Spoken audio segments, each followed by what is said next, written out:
Hello my friends, good to see you again. How are you? Welcome to my channel. So listen, here is a full speaking test, and the candidate achieved band 9 in her exam. Are you ready? Let's get started.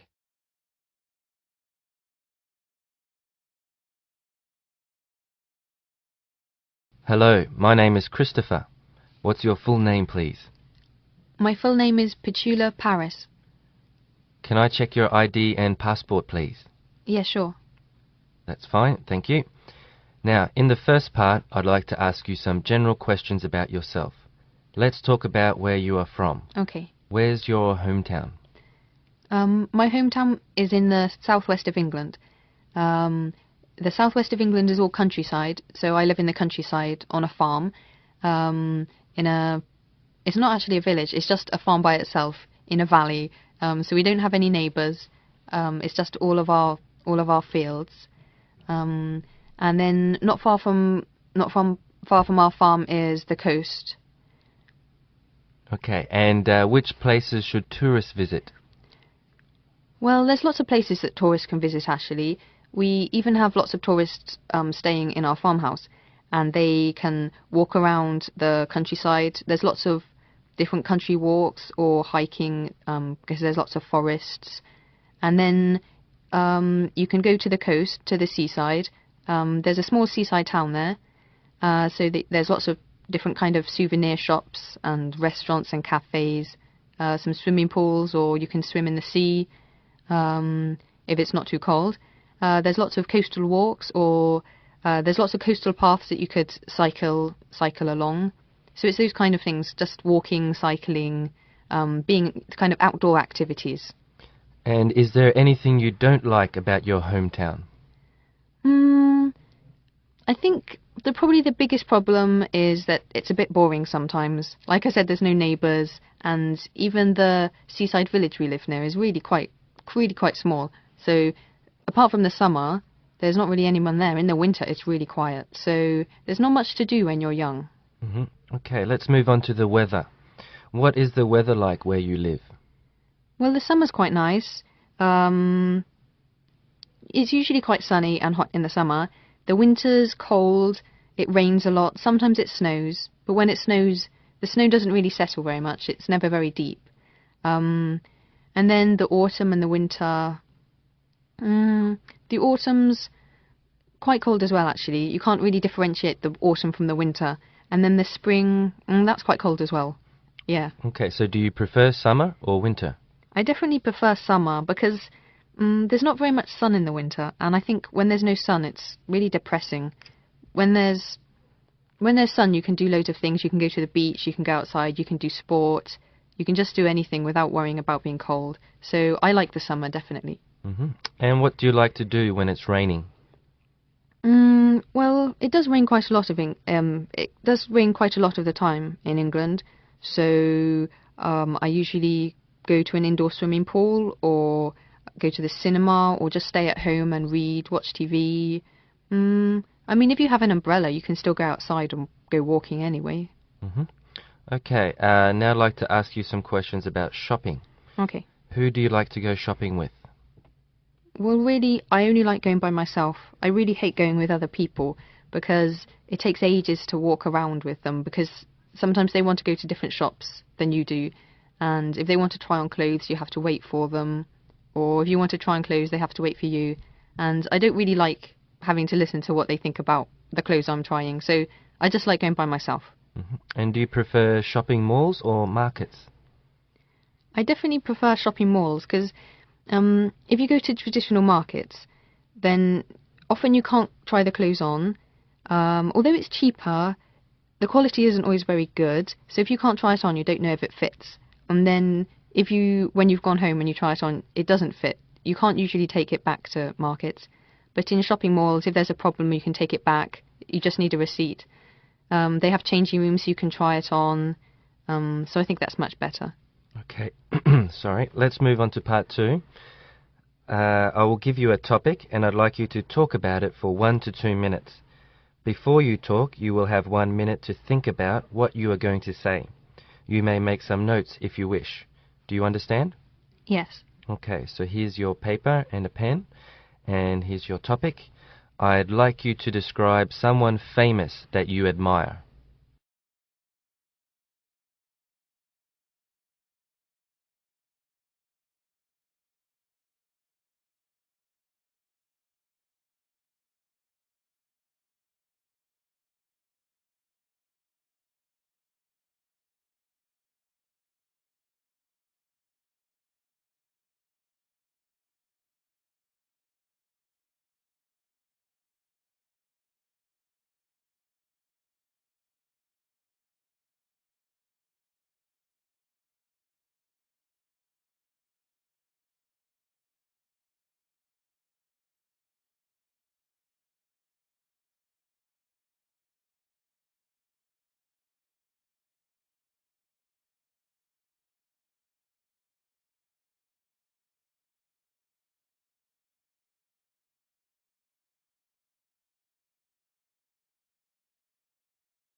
Okay, I'd like to talk about a man called Nelson Mandela. I'm sure you know who he is. He's very famous around the whole world.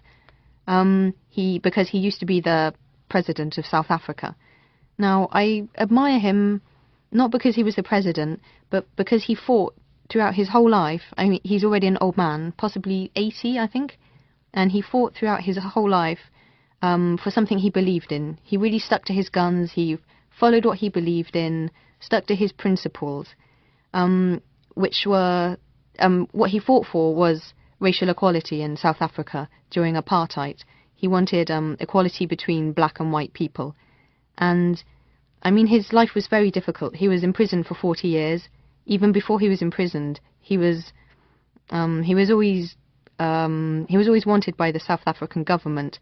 And despite all this, he still never gave up what he believed in. Even when he was in jail, he found lots of ways of continuing the struggle, whether it was through other prisoners. He also passed communications and kept the movement going through some of the prison wardens that sympathized with him and his cause. So despite being in prison for 40 years, he could still fight for what he thought was right. And I mean, in our everyday lives, we meet lots of things that we want to give up on, even if it's just a exam or something like that. So I really can't imagine how difficult it must be to fight for the same thing for your whole life and not give up. Okay, let's move on to part 3. You've been talking about someone famous that you admire, and I'd like to ask you 1 or 2 more questions related to this. Let's consider first of all fame.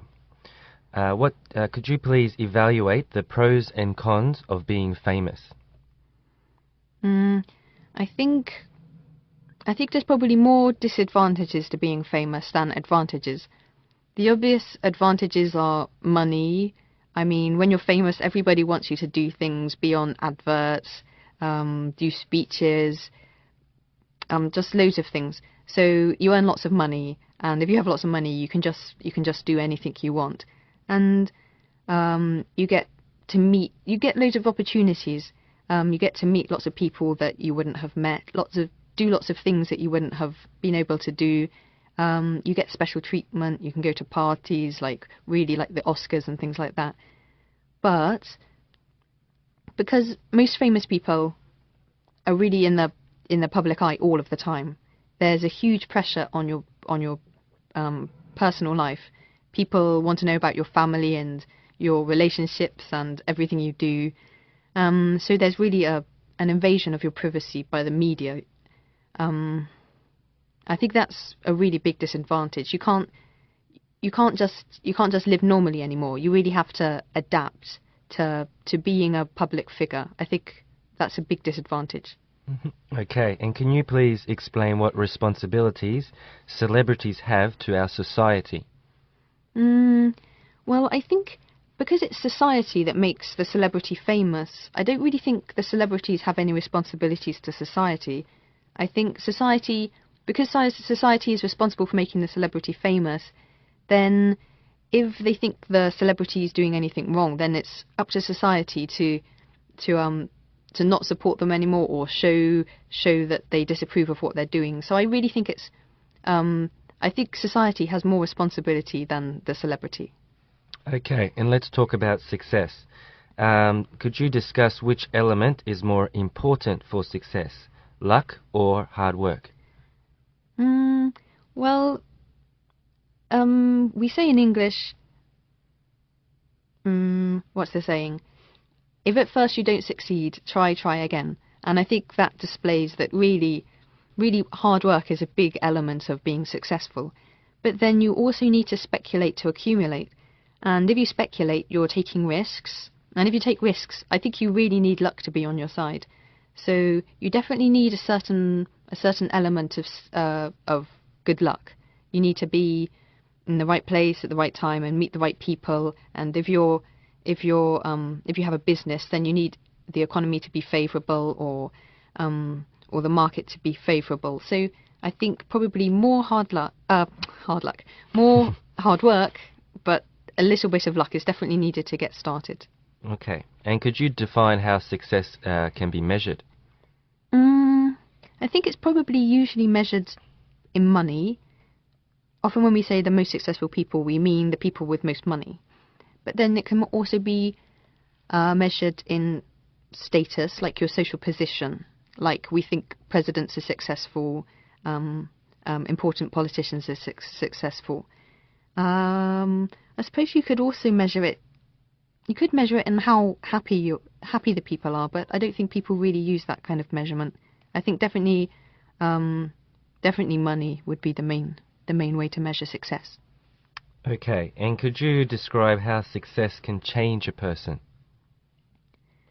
Mm, well, I think that when people are successful, sometimes they've achieved what they wanted to achieve, they kind of lose all interest. So they just want to be more successful, or they feel a bit depressed because they don't know what the point of living is anymore. I remember I watched a film recently called Alexander, and he was a very successful warrior, and he conquered country after country. But each time he succeeded in conquering a new country, then he was bored again, so he had to conquer another country. So sometimes I think it means that you kind of lose your interest in life, and you don't know what the point of living is anymore. And then obviously, if success comes with fame, then you have to adapt to being famous, and that sometimes makes your life. You have to be quite distant from your family and friends. You don't know who you can trust anymore. You don't know if they'll sell your story to the papers or tell your secrets to people. So you probably have to make a lot of adaptations in your private life. Okay, thank you. That is the end of the speaking test.